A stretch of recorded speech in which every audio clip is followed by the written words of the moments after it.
We're a little late, but I want to give people Y'all might not time wanna hear. to I might kind need to of filter I might in need to cover and all of them get up. seated and all that. Welcome to the EDI committee meeting. We're going to get started. Thank you guys for coming. I'm excited to see all these different updates that we've got going on. And yeah. Mr. Johnson, would you like to take it from here? So where we put student voices first. They still need some. Do they need some time? Do they need a little bit more time, or? You fine? So we actually did put you first. So.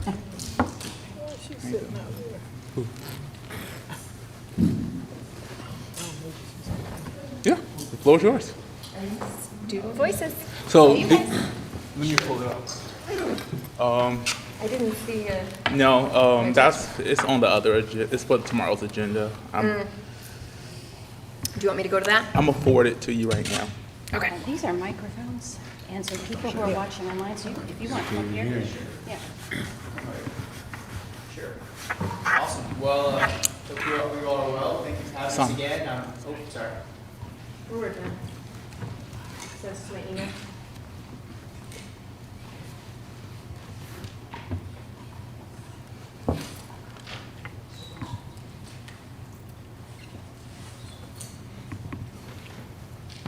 Mr. Johnson, are you going to put up that? Mm-hmm. Okay, sweet. Yep.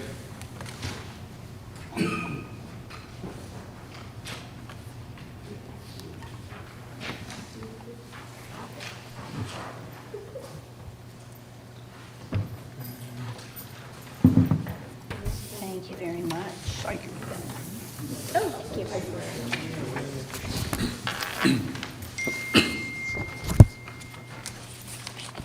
Okay, Nice graphics.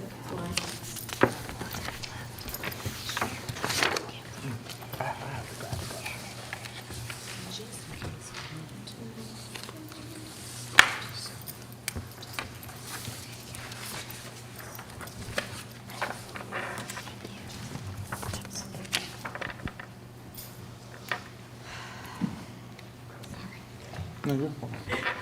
Wants to. Bigger fine. So go ahead, introduce. Go up again. Awesome. Introduce. Yeah.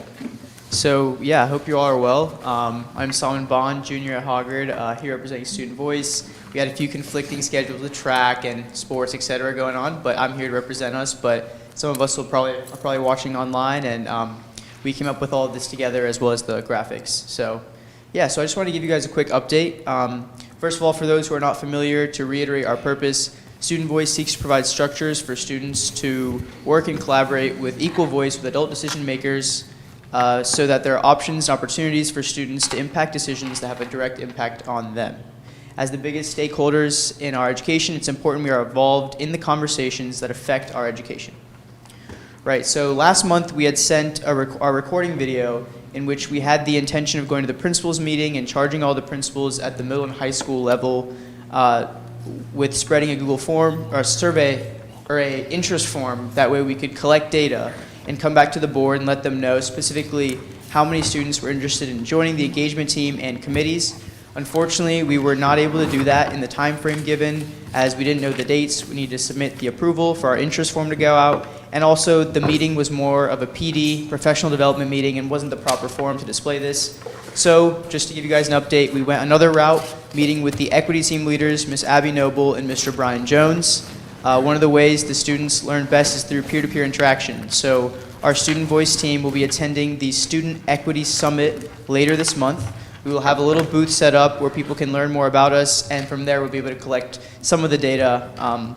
But we would still like guidance on how we can best get our interest form out to a completely inclusive New Hanover County student population. While it may seem like things have been slow, there's been communication barriers on the ground, but we're striving to be effective, efficient, timely with our submissions, and move everything with fidelity first, so our vision can come fruitful in a successful way that is free of error. If you guys look at the visual up there with Miss Nobles and Mr. Jones, we really hashed out how student equity and student voice are proving to be the structures for student engagement in the county, and we kind of broke down the details of how we're different and how we're similar, And as you can see, student equity teams is student-centered while we are student-led. And so this meeting was really important for us to figure out how we're going to collaborate in the future, as we do have some commonalities, and also how we're going to operate using student equity team, as they're already an established group in the county. So essentially, in short term, student equity team is almost like the boots on the ground that's going to help funnel and feed some of our the information to Student Voice, that bigger, broader group, which is the student engagement team, which is open to everyone. And essentially, we'll have one student peer advisor representative from the equity team who will be also attending our big Student Voice meeting. We plan to have them rotating and more informal. Basically, whoever feels strongest about the issues that Student Voice is covering at that time, they will be allowed to join our meetings, and we'll ensure that at least one student equity team person is represented at our Student Voice meetings. So really, this is just to show everyone how we are separate, but still collaborating together. And we're two separate entities, but with a broader purpose of student engagement. So, Mr. Jones, did I get that about correct?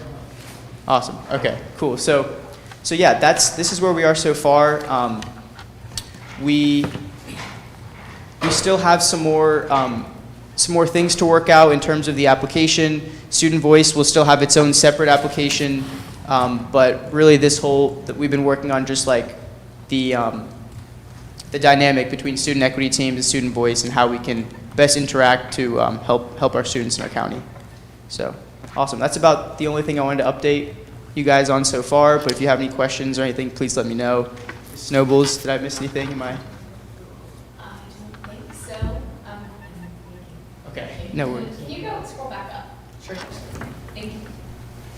And to the committee members, if you guys just take a moment just to look at what they put together, and if there's any questions that you have, I feel like now is a good opportunity for you to pose those, because they will be presenting this again tomorrow evening at the school board.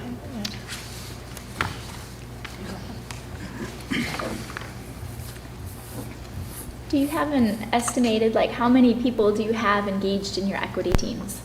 So in the student equity teams for the past 3 years, we've had around 150 to 200 students. So we have students representing each middle and high school. Okay. And those students are selected by the site coordinators, which could be principal, social worker, counselor, teacher. They are selected in collaboration with people, with stakeholders from the school. So really targeting social workers, the ESL teachers, EC teachers, just a collaboration to ask students. And then from there, it's just been a word of mouth, and students asked to join. So yes, last year, I believe we had around 200 in each middle and high school collectively. And of course, that size varies depending on what the school is focused on. And the meetings look slightly different just because we want to respect what each school site needs. And so different projects, and I know that I spoke at a previous meeting, but and I can send out our documentation again, but different projects that students have worked on are really about bettering their school climate and culture, just so students feel like the school is theirs. So when we go back up, they're more focused on, sorry, that's where I was headed. Student equity and engagement teams on the left, they're more focused on that school building. Whereas then the Student Voice is more focused on speaking on the students' behalf at. Like being representative? Being representatives, Okay, yes. thank you. How did your presentation do at the principals meeting?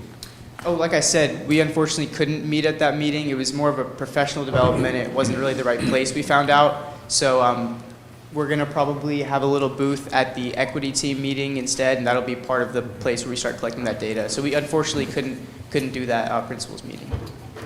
No one told you that ahead of time, that it was a professional meeting? We found out a little bit late. And then also there was some, like I said, communication barriers sometimes, and we found that out late, and so we had to go with a different route. But So who do you talk to make sure you get the next one? Or would present the next one? principals meeting? Principals meeting? So yes, what he's just saying, he recognized the principal meeting, but what he's looking to do is not the right place to do it, because that's a place of professional development for the principals. Oh, it Right. wasn't just that So meeting. it's not, so Yeah, that's it's the whole- their- it's that's the whole- their time yeah. for their professional development. So, Right. and that was part of our conversation. So we're looking for different avenues right now. Yeah. to also say what Malcolm was saying, we were under the impression that it was a forum where the students could go and present and get them, like we're presenting now, but it was just, we were told it was just mainly professional development for them, and it's just not the best place for that, So what is the best place for the That was students my to address question. principals? I just grabbed the mic. Yes, I think it would be ideal for all principals in the district to be aware of both of these things, see this graphic. So what would be the place? Yeah, that's kind of what the students have been trying to do is just, hold on, sorry. That's it. Just hold it a minute. Come real close. That's kind of what the students have been trying to do is really touch base with principals, like sending an email is just, also one of the communication barriers. Like it's like a wall sometimes because everybody can't always get to their emails. So if they had the space to present to them to say, hey, this is what we're doing, whatever way you'd like to implement delivering this interest form at your school, we would like your assistance in that because they don't have, the means and the power nor the time to be able to issue that interest form out to every single school. So taking it to the principals at the top, we felt or thought was the best thing. But at this point, we just don't know how we can best reach all of the principals to present that to them. Well, I apologize because I was not aware, I'll refer to Ms. Walker as well. Ms. Walker, when in our understanding of a regular principals meeting, I don't remember saying professional development, we wouldn't even have thought that would be the opportune time. Thought that was the idea, was to present to the principals. Yeah. So Okay, so I'm sorry, I don't understand. No one told us, and no one told us that you wouldn't be able to present, but that's a question for later. Well, Right. and here's an interesting question of order of operations in New Hanover County. I don't have the answer, but maybe somebody does. It's not, principals are busy, right? Is it just anybody from the community or any student can come and get the entire principal cadre to think about something? Or does that come from the top down? Who supervises the principals? And do they need to know about this to make this happen? So I can take this. So moving forward, what we're doing is not saying that they cannot get in front of principals. Yeah. We're not saying that's not impossible. Okay. What we're saying is that particular meeting is where it cannot take place because that's geared towards the principal's professional development. Okay. All right, so what our conversations will look like moving forward is other convenings where principals are gathering, whether that's over the summer, but those are things that we typically just have to parse out, and it's bigger than this. We have to really reach across the departments just to get a better understanding of where we can make sure we can seat them for them to be heard, and it's the best case to ensure total buy-in from all of our principals. Right. That's awesome. I think anything, the sooner the better, obviously, if we want to get those numbers and that data collected for a smoother operation and running for the next couple school years and stuff, it would be really great to have that soon. When do you graduate? I'm a junior. Yeah, okay, but- so we at least have 12 more months. But it'd be better to get it done sooner, right? Right, absolutely. And But this there are would. seniors on student voice. Oh, absolutely, there Correct. are, and Right. we sometimes do feel stuck at times, and we're trying to do our best to get those. What those numbers will be helpful for is then those future discussions of how the rest of the implementation will work will be powered by those numbers that we get. That's why we need those now. can I suggest something, and I don't know if this is doable or not, whether or not there's a listserv for principals' emails? I mean, just to even get some information to them before we get in front of them. Because I feel like that would be pretty quick and effective. I don't know how much principals know about student voice.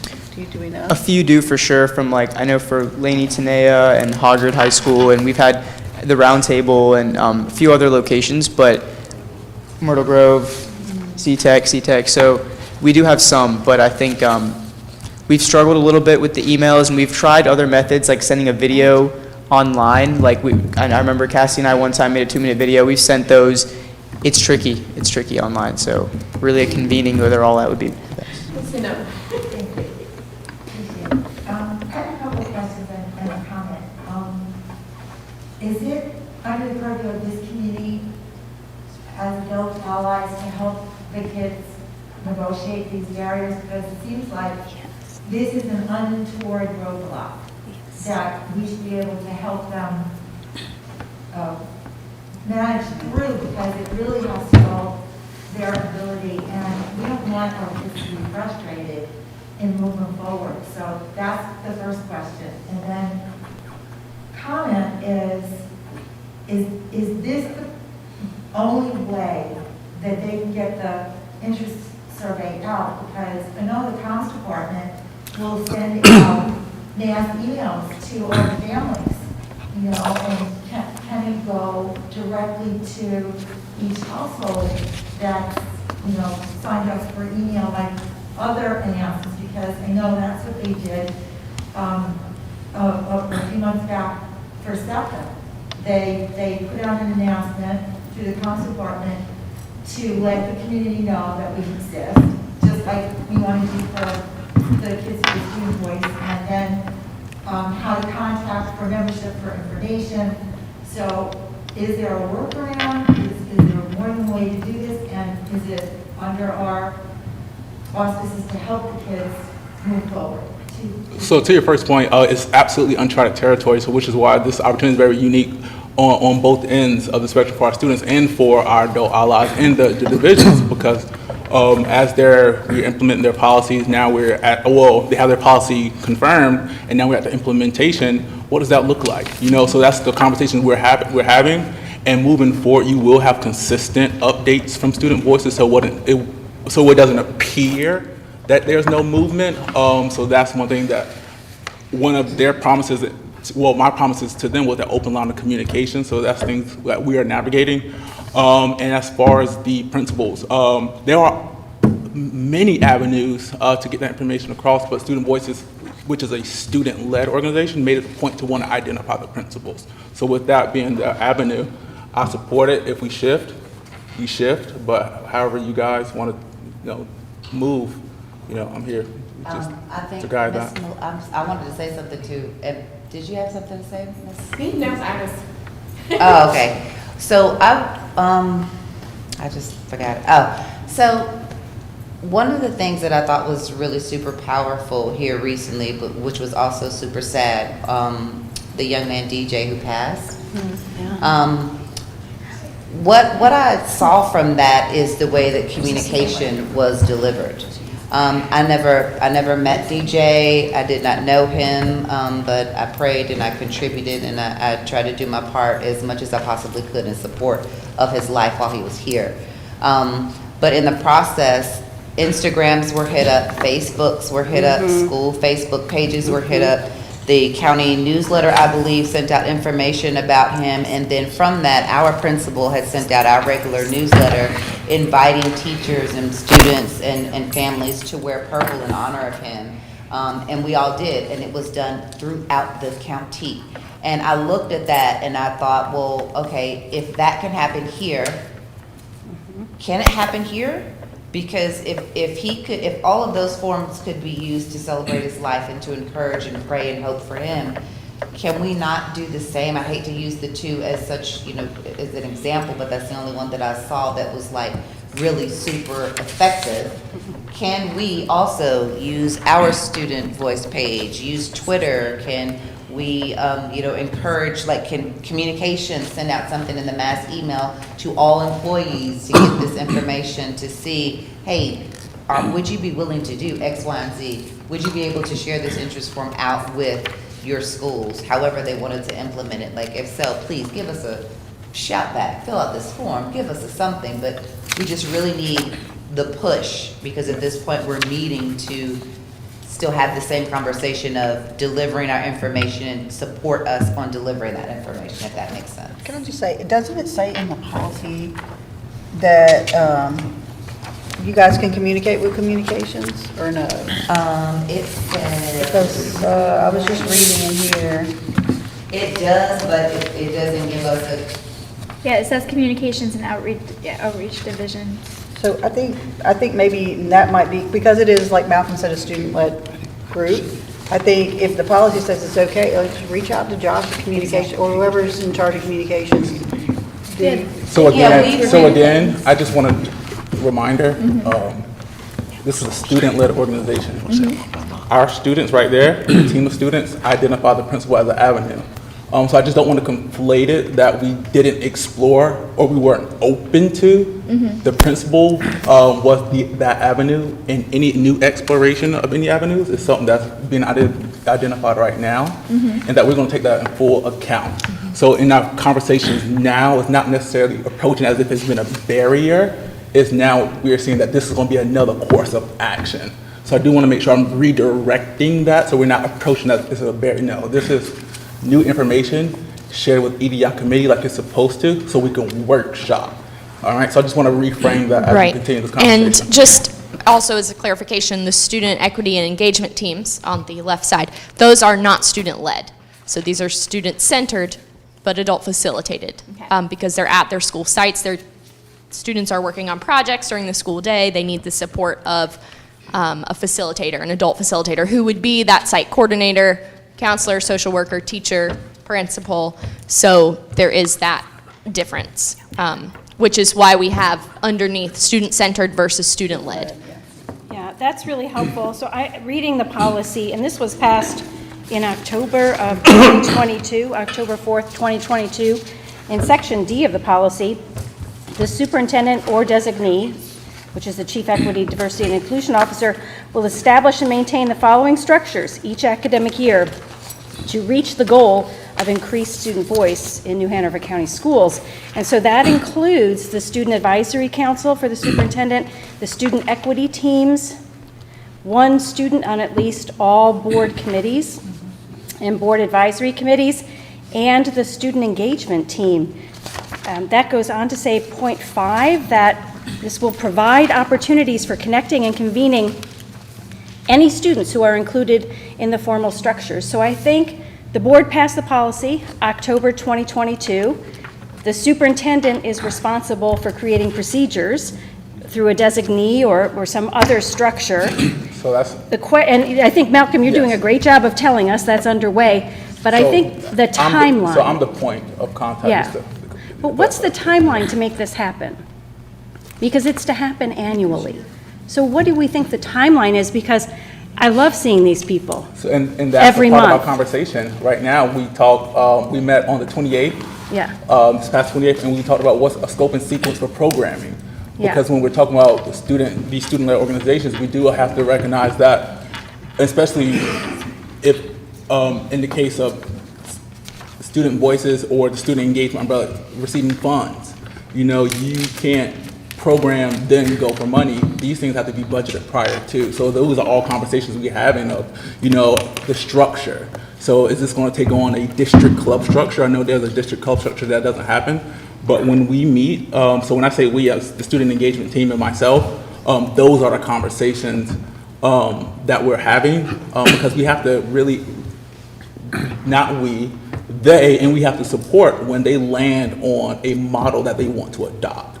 We can't move forward without really solidifying what would their existence look like in the district, what's that structure, and so we're starting to see that today.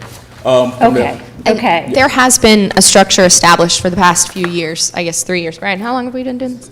I'm only, sorry, Yeah. specifically for student voices, Okay. which is something new. Right. Again, this umbrella, I don't want to get it confused. Student voices is part of the policy that came with equity, diversity, and inclusion.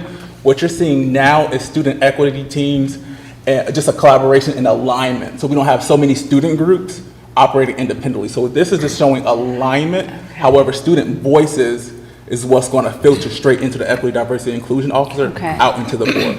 Got it. Okay. Mr. Johnson? Yes, sir. The purpose of sharing with the principals is the principal needs, the principals, and I know I spent over half my life, the principals are key to what happens in their schools. Absolutely. If that's all you're thinking about that. They all need to be aware of what we're trying to do. And then we know that all the principals know what it's about, and then we can go from there. But what I'd like to do is if you would talk with the superintendent and Ms. Walker and Ms. Mason and I will talk about finding a principals meeting ASAP so that this group can sit down and share with the principals, because it's all about, that's why we're here, and somebody's got to make something happen. We're dragging this out, and it's time that we don't anymore. Or even, and that's why I apologize to you, because I did not know, as a board member, that that was not a right time, because when we set that time, everybody was in the room that could have said, oh, no, that's, so. That or an AP, an assistant principal's meeting as well, just so that. Well, I think it should be the yeah. principal's meeting, because again, they can delegate, they can also say this is a priority, da-da-da-da. I'd like to ask a question. So I don't know how that survey is structured. Who is your specific intended audience? Is it something that you're trying to like separate into like different age levels? Is it something that you can get started with certain principals, or at least get it, pushed out at the high school level and then work its way down? What the students made is not a survey. What the students made was an interest form. And the interest form is specifically geared to students, from students, it's peer to peer. And on that form, they just pretty much explain what Student Voice is and ask students questions if they would be interested in joining Student Voice, so that we can gain more membership, so that we can be totally inclusive of all schools. From that, they list the different committees that students will have the opportunity to sit on the board with, to speak and give their opinions, their thoughts, and collaborate with them as they make decisions for students. So from that, we'll end up having, from that Google form, 2 points of data. One, how many middle schools and how many high school students we have that are wanting to join. And then 2 of those students, which specific committees they're trying to join and be a part of. And so using the Google form, it just will break it down all in percentages, and we'll be able to know per school who wants to do what. Do you have everything online? Yes. And what are the, if you don't mind, what monies do you need and help? What is the cost essentially of what is needed for this, I guess? Yeah, I don't think they mentioned the cost being associated. Okay, so is there like a certain amount like every year that you would budget for like when they're supposed to do stuff, or is there a certain amount that was, I guess I'm not understanding what costs would be associated with. So I'm not sure how, The can only, you clear? maybe I could, I'm sorry. Yeah. The only cost that Student Voice, like in sending out what we're doing and what they've been doing, it is the internet's free. The major cost for the student equity part of the program, and which is also, I guess, written in the board policy, is the like this spring summit that we host every year for all middle and high school student equity and engagement team students to attend, as well, and the Student Voice members, as well as a beginning of the school kickoff. So because student equity teams are focused on collaboration to improve their school culture, they need some sort of guidance and direction on like what is their project that they want to do this year. So for example, I teach at New Hanover High School. I lead the student equity team at New Hanover High School. This year they wanted to do a Hispanic Heritage Month activity. They wanted to do a Decorate the Door contest for the holidays, and they wanted to do a training for teachers on why student-staff relationships are so important and vital. So they, at these convenings, they get ready and hyped up and excited to do this. So our spring summit, the biggest barrier that we have seen historically with that is just the transportation cost and the cost to provide lunches. So those numbers we can get to you if you were curious about that.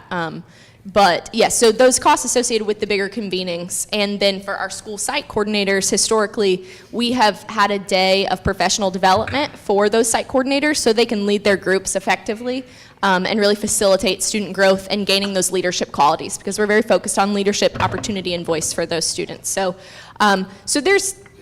we can give you a detailed list if you were curious, but those are just off the dome, a couple ideas of what we need money for those.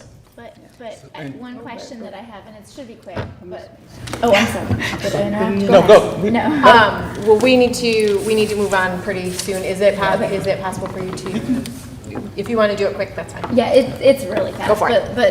But budget should not be able to, it should not have to get in the way of like the process and the procedures, because a lot of that is just collaboration, right? So I think that although budget is indeed important for all the reasons you just said, hopefully we shouldn't be able to have that be a oh, we have to wait for something. in Well, order that's to- what we're, that's so what we're that's- hearing more. Right, you were hearing that more. So I also want to, again, want to clarify, because I don't want to enter into any type of budget conversations during the EDI board committee meeting. What student equity needs, it doesn't come through EDI committee. We're supporting them because it's equity and we're supporting our students. Okay. So I don't want that to get confused with specifically EDI budget questions or conversations. What their initiative they're doing, they were doing that before EDI, and now that EDI exists, how do we support them and keep it going? But that is an initiative that's led by the student equity team. Yeah. Okay. Thank you guys so much. If anybody has any other questions, I'm sure y'all can.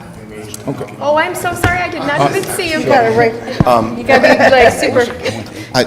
I just want to ask the question, and coming off the last statement, has anyone looked at the notes over the past few years? Because I agree with my brother, Mr. Johnson. The student equity teams was before the EDI office existed, but so was the school system. Is it really fair for us to completely overlook all the work that has been done? And is it fair to have this conversation here and to really expect to make progress? There were things that were going on, and I have to say again, we cannot ignore all the publicity. It has stopped the momentum. But at the end of the day, regardless of who's still employed, who's elected, or however, how does it affect our students and our climate and our environment? That is the only thing I'm really concerned about. But I would have to ask this: would it not be imaginable that the work has slowed down because of all of the negativity that was centered around it? And how do we get back to the place to where we were supporting one another? And that's what I just want to see return. When and how. And in order to do that, we have to consider all things. And I feel like we have, I don't even feel like we've mainstreamed it. I think we're not being completely honest. And so my question is, when do we have a side conversation? Do we all go out? Mr. McManus pay for everything, my old principal? Yes. He hasn't. I mean, but at what point in time do we have a time to have a conversation? We need to take a vote to do that. I mean, the perfect time is y'all planning meetings. Invite the individuals on this panel into those planning sessions so you can have it in an environment to where it's suitable, to where we can have those, we can really jump in through the partnerships. Because right now, we can't make any calls, so I just want to make sure you guys are supported and invite them. Because every last person who spoke on here, that's their agreement to come show up to your planning meeting. So add them to your calendar. I mean, I agree. I've never at a board member been invited to any what y'all do or plan, and I think I want to speak for every board member, but we'd be happy to help any way we can. And to close, because we have to move on. I think historically, we've done that through the equity work group meetings, because many of you were a part of those meetings. So when that dissolved, I think that the line of communication has not been as robust as it has been. So we can move on. Where does this belong? Here, we'll take it. Okay, there you go. Thank you. I have some at home. Up next, we have the EDI Parent Work Group update. So I can give the update, Ms. Didi Dayu, but I'm gonna call on you just to share from your perspective as our parent here, if that's okay. Awesome. So as you guys know, we've selected EDI Parent Work Group, and we've had the opportunity to meet three times. And on our second meeting, we really identified a task and an area of focus for our EDI work group, and that's our Teacher Appreciation Week. That's coming up in May, recognizing that all of our schools do not have a PTA council. So on that second meeting, I had the honor to reach out to a great community partner of ours, this interim president, Ms. Bernice Johnson, for the national PTA, if I'm not mistaken. And she came, she spoke to our EDI parent work group. I don't want to steal your thunder because we've identified 3 schools we're going to support. We provided a head count, and in that EDI parent work group, it was the task of the parents to identify community resources that they're associated with that wouldn't mind coming in and helping us fill the gap. So with that being said, I'd love for you to talk about the organization that you have coming to partner. Sure, I can just, it's limited, but Life Point Church is going We need, And introduce yourself, tell us who you are, Yes. tell us what school you're a parent of. Absolutely. Formal introduction again. My name is Ndidi Dayo. I am a parent of a freshman at Hoggard High School. I have served as a teacher with New Hanover County Schools in the past, working in the ESL department as an ESL teacher. And I'm currently a kindergarten teacher for Wilmington Preparatory Academy.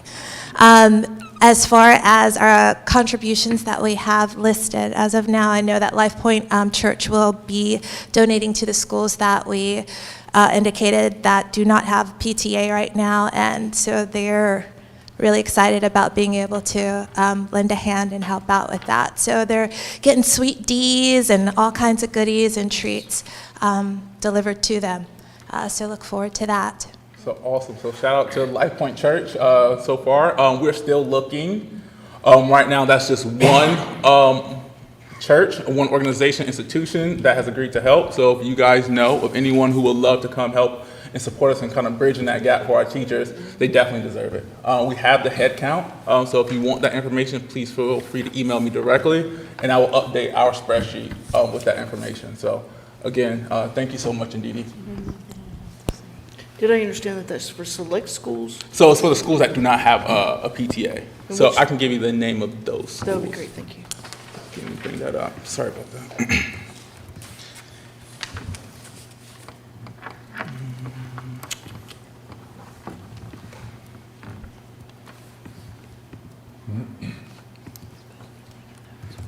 So right now the schools are, you have Lake Forest, J.C. Rowe, and Mosley are the three schools.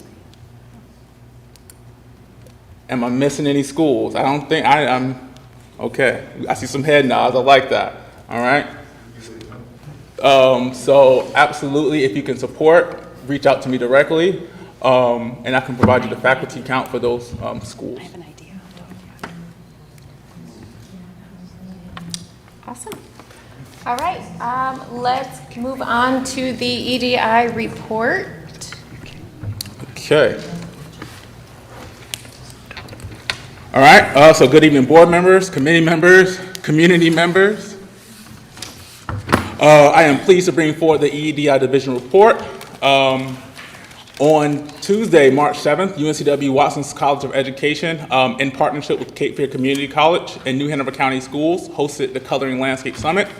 I definitely want to take a moment to thank our Human Resources Division and Mr. Bittner for inviting me to join in on a conversation about increasing the pipeline for diversity, for diverse educators in New Hanover County schools.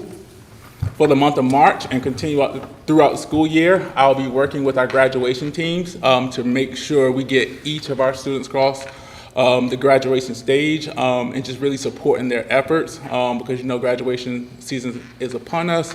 Our kids deserve to be engaged, and it's our duty to make sure we give them that. So that's an effort. I'll be supporting Student Support Service on making sure that happens. Also, in collaboration with Curriculum Instruction, the EDI division hosted a professional development alongside Mr. Glenn Larklear, where we discussed aiming to proactively deter, mitigate, and provide guidance to principals on issues related to racial ethnic bullying and harassment. And EDI will continue to support our curriculum and instruction and tailoring their PD needs to really meet the needs of our students through our school leadership. This month, I also had the opportunity to join Maureen Meehan, who is the AIG supervisor and Gifted Advisory, and the Gifted Advisory Council at the New Hanover School site visit, where I was able to sit with a student focus group. And sitting with those students, about 10 to 12 students, they genuinely highlighted areas in which we can increase our enrollment for these programs and really highlighted potential barriers around even the narrative of some of our specialty programming. So what can students do at the student level, what can leaders do, and what we can do as a greater community to really encourage that enrollment. And efforts related to that will be forthcoming.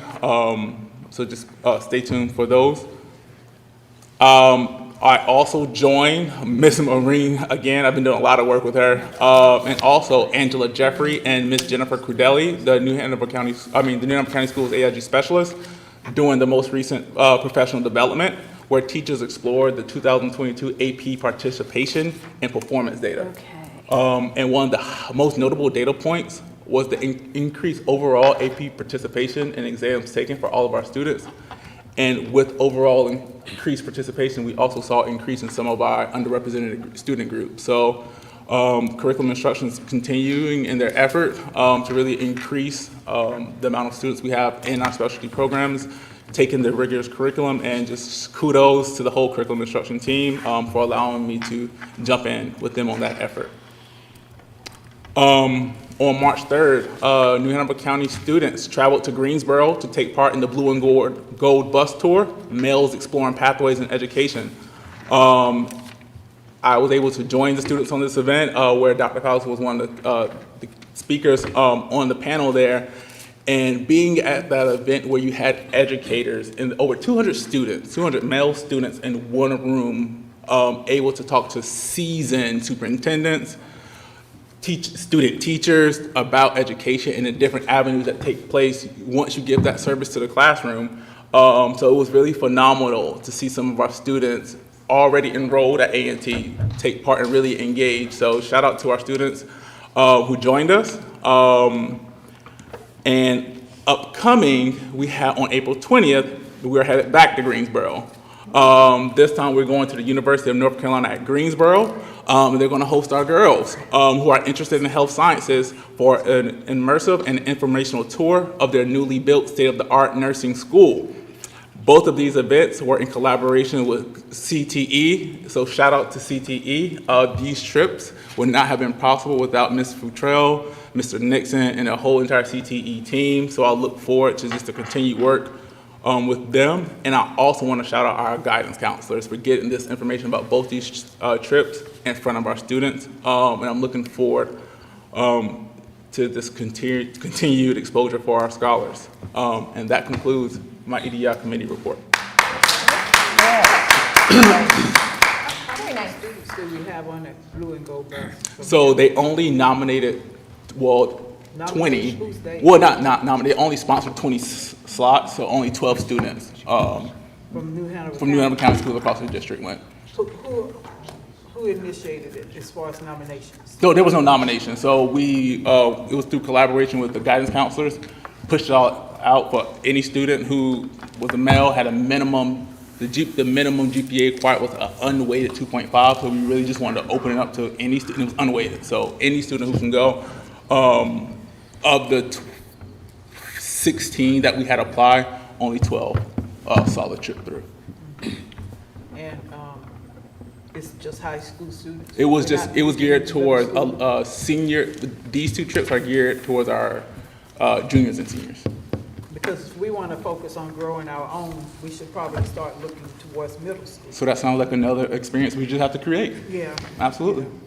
So because by the time they get to be juniors and seniors, they've kind of already decided what they want to do. And education or teacher may not be it. But if you're trying to grow our own and groom them, then we can start, exposing them to that.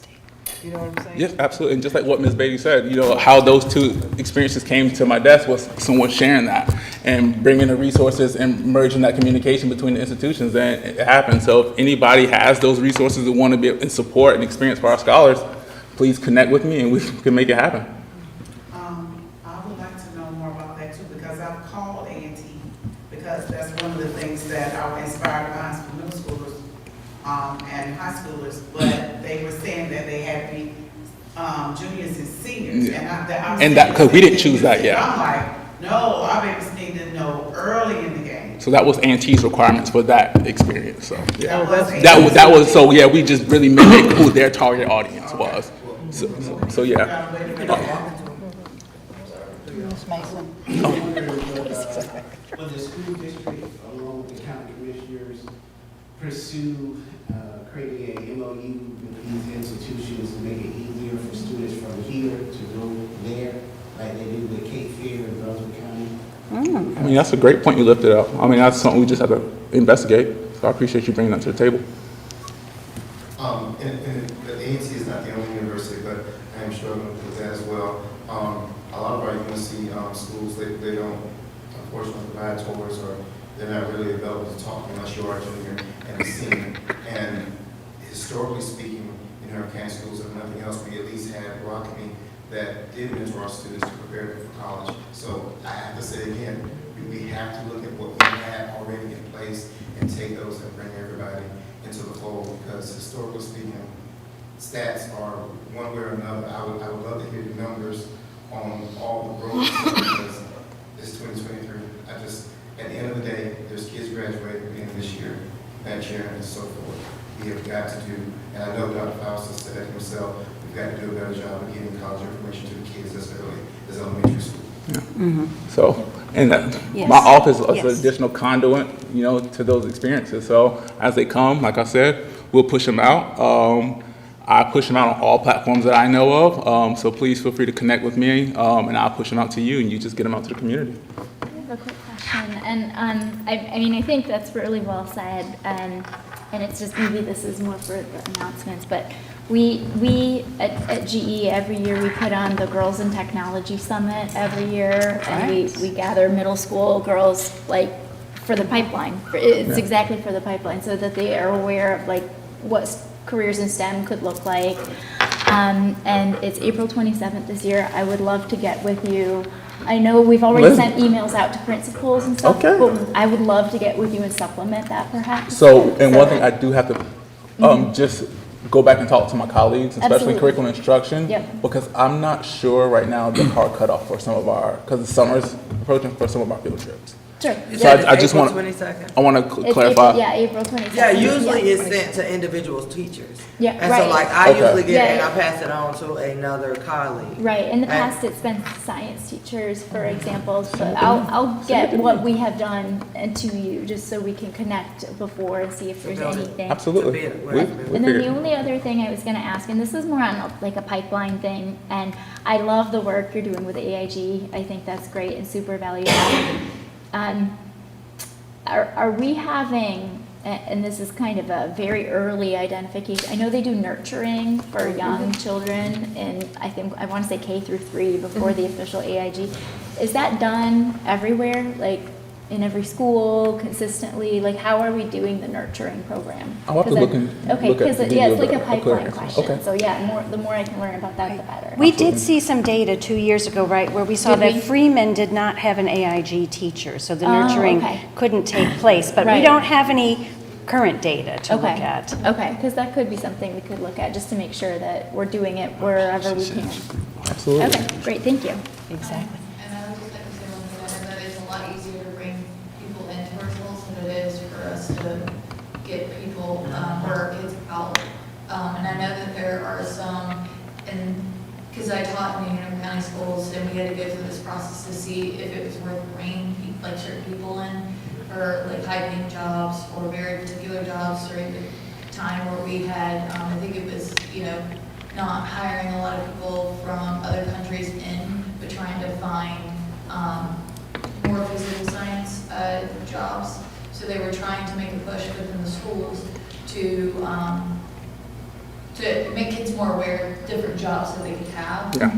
So maybe just like bringing in different companies that might want to expose some of these kids to those things as early as, elementary, middle school. That's just an interest instead of it always being like off-site, might say some possible. So this is another perfect plug for CTE, who just recently hosted their career fair that had over 100 businesses come out in front of Legion Stadium. It was awesome.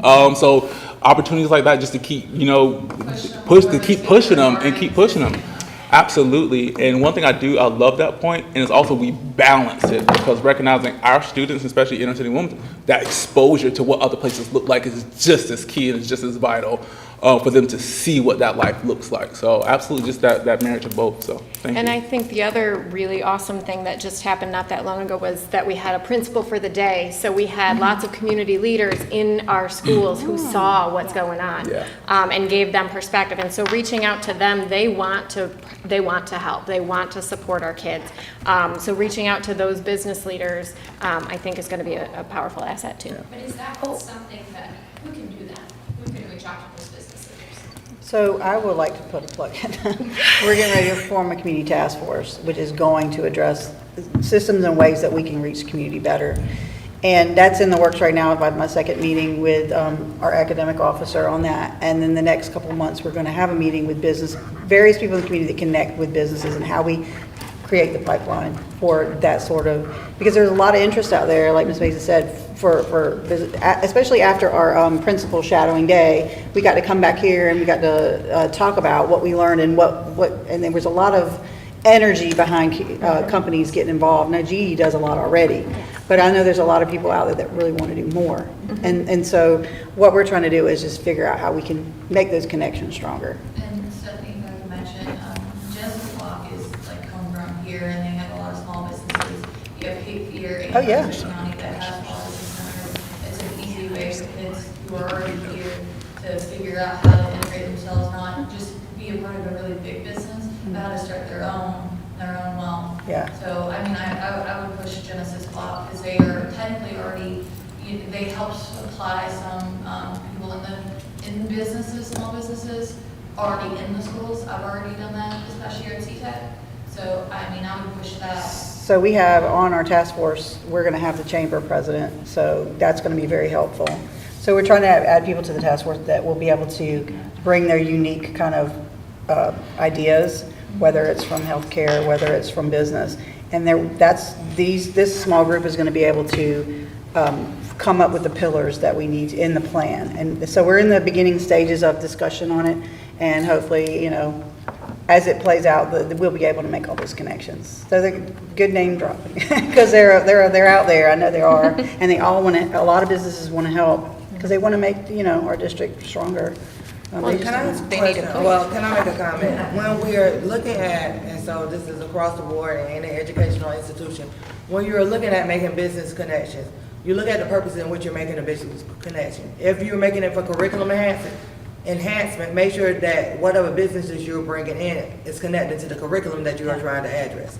And so to promote student understanding. And so understand that everyone in business cannot talk to children. Right. And so you need to be careful about, yes, you can have the Chamber of Commerce, you have Genesis. And so this is nothing against anyone. But everyone cannot come in the classroom and talk to children and engage them in the time frame and keep them engaged for that time frame. No, this is more so for, let's be clear research. about this. This is community. So we want business and community, but we're doing it with our chief academic officer, Dr. Faison, and with the superintendent as well. So she's very aware of curriculum. She's very aware how to fit it in. So I think it sounds like, we're just going to get business to come in and do. It's going to be a lot bit more structured, and it's going to be tailored to what students need and the individual need of each school. It's not going to be like whatever you were just saying. I mean, well, no, I'm saying because one of the things, because key elements to business and bringing in business is getting students aware of career development at younger ages, because that's where their conversation initiated from. So that's where I'm going back to the initial conversation. And Malcolm brought up the great job that CTE did with the career fair. And so that is something that, if we're talking about career development, so that's where I thought this conversation was, because that's where it started. Am I correct? No, it's community partnerships in general. We're not talking about what it looks like. I was talking about, but you so still because raise. that's where the community, because I was Are we going just back adding to the conversation? Okay, I apologize. No, yeah. No, but that's why I was like, y'all talking a lot, but we got to make sure we hone in on what's going on inside that classroom setting too. All right, so I do want to, yes, ma'am. And I agree with the diversity of careers and everything, but I also want us to remember that we have a priority goal for recruiting and retaining educators. They are leaving the field rapidly.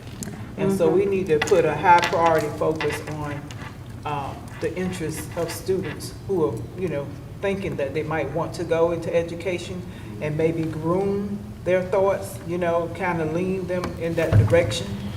And it might mean having something separate from the normal career day. It might just be educational careers day or something, just focused on education itself, just to see what the interest is for our students here, if they're really interested in education and how we can work with that group of students, whether we grow them here, or whether they go out somewhere else, but, maybe the counselors, from the schools can work with them or whatever, but we need to find out who in our student body is interested in education. Do we even have students here out of our 25 to 30,000 students? Who's interested?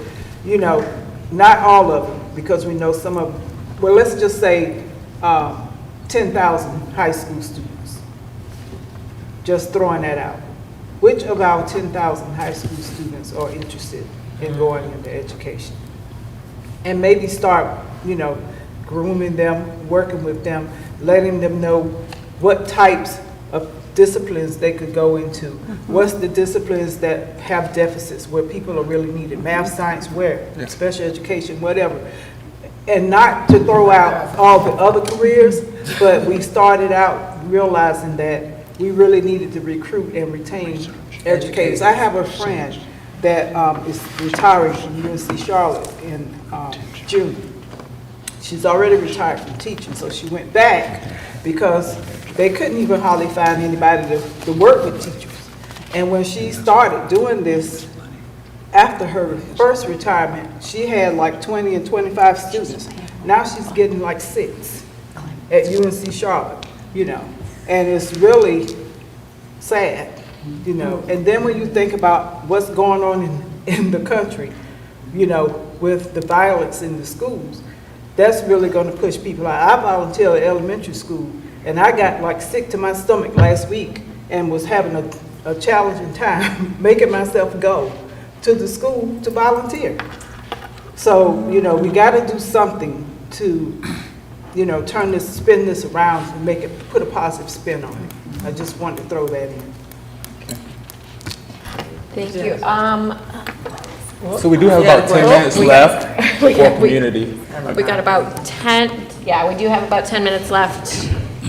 Is it good? I just wanted to echo what Ms. P said and say a question, actually. High school that I attended many years ago had a Future Teachers of America Club. And it was wildly successful. It was a wonderful opportunity, and there were connections that were made to various opportunities within the community for tutoring folks from NCSL and different opportunities for the young people. And do we have any such clubs in our high schools, and could we start there or in our middle schools? And because it was very student-led and student-centered, and it was a wonderful opportunity for a lot of us to get our feet wet and explore. So that was one thing. And I haven't heard anybody mention the Easy Kids and how we're bringing them into this. So I just wanted to put that out there as well. When we're talking about all these opportunities, how are our Easy teachers and staff being informed about all the various things that are going on, and opportunities for the trips and all the other things that we talked about? So, be very clear, because I got you. Yes, ma'am. There have been conversations about what those experiences look like. They haven't been brought to the forefront because just logistically, with the partners, I have been in as you can, there's a trend here. I've been in conversation with UNCG and their Beyond Academics program, and they newly renamed the program. It's the Office of Comprehensive Transition and Post-Secondary Education. And during my time at UNCG, it was a program where you had those students with differing abilities, and they will come and assimilate to campus life. They will go through the same course schedule. So those are opportunities we are in talks of. But I would never want to prematurely, say these things are going to happen set for this time until I can get it solidified. So just because it's not mentioned, it is not forgotten. We're just looking for that perfect, opportunity to really give them what they deserve. I love that. Thank you.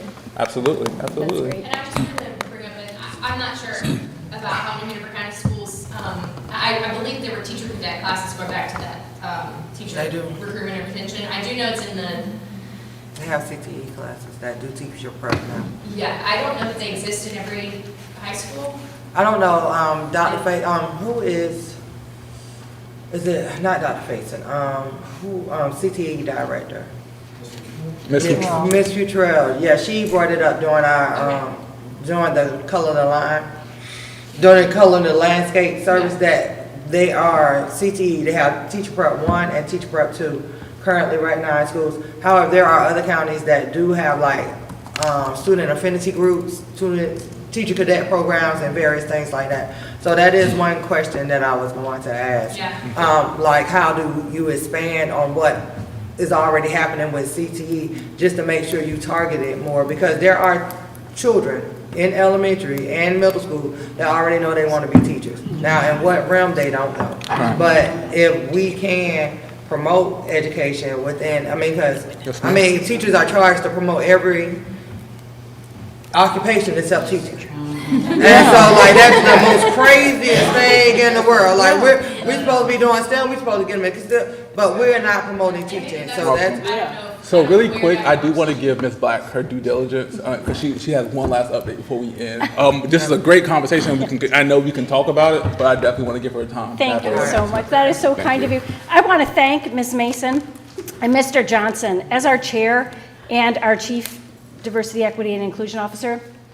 That report was amazing. That report was amazing. And I want to thank our former chairs, Ms. Walker and Mr. McManus. That report was amazing. I'd love to see it blasted throughout the county. That was absolutely amazing. And all I'm here to say is that we've got an ongoing conversation. You must have been to the CRAC committee, Community Relations and Advisory Committee for the city and the county, because there is a conversation underway to connect SEPTA with the school district and begin to foster conversations for parents to help them to understand the system. And so Mr. Johnson has said he's got that torch. He's carrying it forward. It will happen. And you can count on us to help out. Absolutely. How does that sound? Absolutely. Okay. Any committee member announcements? I don't have an announcement, I just have a question. And, well, I have a comment. And when we start looking at policies and procedures and we start looking at legislation acts, like such as House Bill 187, how does that impact the work of EDI in school systems and everything else? Because I'm bringing it back to questions. It's not political, it's not argumentative, just like when I sent it out. But when we start looking at policies and practices that individuals or groups want to enact or not enact, who is it promoting? What are the pros and cons of it? How do we look at it? How do we have honest, enduring conversations about it? Because we can talk about it in silos, but if we're on a committee together, we need to have open discussions about it. And is it adding to systems that have negatively impacted others, or is it promoting the growth of student success?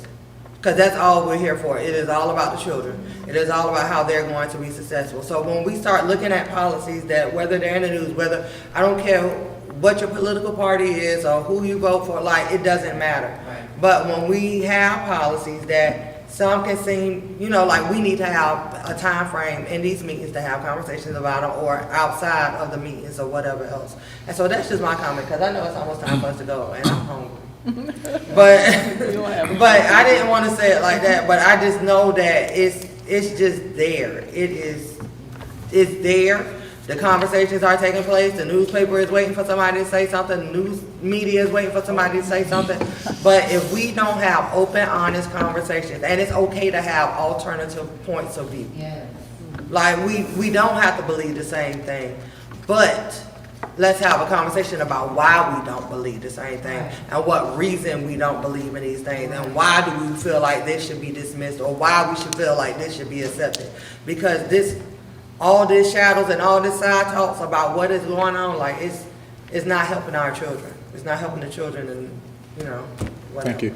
Yes, thank you. Any other board committee members? Yeah, this would be really quick, but I would like to, if possible, make a little space for talking next time about, do we know what changes are going to be made to the EC programs at different schools? I've heard from some of my parents that that their programs were removed or different programs were added, and that is causing children to have to move at 5th grade into a whole new school and a new social network. And so that, that can be challenging. So if we have like an updated matrix or something, I would love that information so we can help communicate that to families. Ms. Baker, you're taking that question down, correct? Yep, and I can email you offline. Yep. I think it would be appropriate to do that with the board, because Yeah. people have the misconception that us board members know everything all the time. Yeah. And we don't. Sure. Yeah. That's not our role. I'm happy to email. But when the we office do that. know, Yeah. then we can Right. ask the appropriate Yes, questions. and it definitely can help with communication, because Yeah. it's just, it can be disruptive to families, and Of I course, understand of staffing course. and complexities and all of that, but whatever I can do to help support those families, we Please email Right, us. and that Yeah. inconsistency is really challenging Oh, yeah.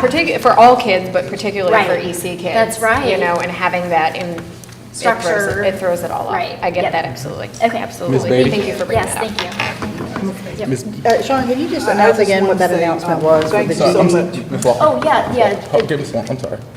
She was, Oh, she wasn't? okay. Oh, sorry. I just want to say thank you so much for your report. You've been really busy, and we can see that, not just here, but other places as well. But I'm wondering if we have priority goals that we can take your report and put some of your action items up under, so we can see where we're going with our priority goals. Okay. Can we get a copy of the report? Is that something that? Well, it's live stream, so you can definitely go back and listen to it. You have access to it. But what we can do, You can put it in the meeting notes, would that be okay? you guys can, with any proposed things you want to bring to committee, email the committee ask for proposed, which proposed agenda items. I'll compile them as they come. Ms. Black will email some things, and I will shoot it to Ms. Melissa Mason, the chair, and get the okay, and that's what I do. But you can bring whatever needs to be discussed to us, and So do we want us to do that through email? Is it a do form, it. or No, how do through you want email. us to do it? No, email with all of us, so we all see. Yeah, I mean, so that's Yeah. like how we did last week, or basically that how we just replied to an email chain last week? Is that what you want us to do, or how do you, I mean, I'm just asking. I mean, there hasn't been a formalized portion of it. I mean, that's how CRAC got onto the agenda. So if you explicitly say, hey, can we propose this as a conversation? Yeah, that's what I'm saying, so like, Yeah. So just that email, Okay. yes, ma'am. Or you can start, well, no, I thought, okay, yes, ma'am. okay, I guess I assumed. Right, okay, I think I understand what Ms. Sidbury is saying, because it's really clear. You got to make an announcement here, but you're saying, can we have some space on the agenda to have the conversation? Not just to mention that you want to have it. Right. Or is there another place to have the conversation? I don't know the answer, though. Like student voice did, where they had the round table and. I mean, so that's student voice. I mean, as community members, as community members, feel free to engage in those discussions with me. I mean, how we see fit, but as far as how the EDI board committee is going to function, I think that's just that's a different conversation once we end this meeting, and we can finalize that. So So anything you want on the agenda, send it to me or to Mr. Johnson, and we will make sure it's on there. And also, we're having a town hall as a full board coming up soon, so if there's any questions that you want to ask, I would look for that, because I think, I don't know, what was it, the 18th? I believe it's the 18th. Yeah, we're having a town hall, so. Yeah. That is one of the appropriate places to ask. You're having a town hall? Yes. Yes. I don't know what format it's going to be in yet. Yeah, I don't know if Is we. it public, or? Yes, Yeah, absolutely, yes. By policy, you have to have 3 a year. Yep. And this will be our first. Is that April? I believe. And they'll probably announce it tomorrow night. And, in the announcement. and to clarify, you said that's a pathway for those questions to be asked? She said it would be announced. Sure. I mean, what I'm just saying as a board, I mean, we can do it here in EDI committee, but we can also do it to the full board. I mean, that's the reason we have these town halls. That was the reason to set them up, because the challenge is when we have our board meetings, we have a call to audience, and we don't get to respond. Yeah. Right? We don't get to do this. So the formats that we're hoping to have with our 3 a year that we have is that there is a back and forth, or there's a Q&A. And it just depends on the format at the time. I think we're exploring different kinds of formats. Yeah. We've had a question and answer. I can't even remember what we had last year. Anybody can go look at them, though. They're online. All of them. This one wasn't widely participated in because it was a summer. Yeah, and I mean, we've had some that nobody really kind of came to, but we're providing the opportunity. And it's in policy that we have 3 a year, so. The first one is this month. No, this is where you get to And make some then, announcements. last but not least, the details for the program you were talking about Yes, earlier. the Girls in Technology, I will be happy to send that out. Absolutely, Yep, awesome. absolutely. And you said that was the 27th? That is, yes, April 27th. Perfect. If there is nothing else, thank you guys for coming. Thank you for the discussion. Thank you for being here and participating and caring about our kids. Thank you. Okay, so. But that's just agenda. Here's the the- will just a minute. I wrote in just a brief I don't think so. summary. I think we've seen each other. Yeah. If you can call me.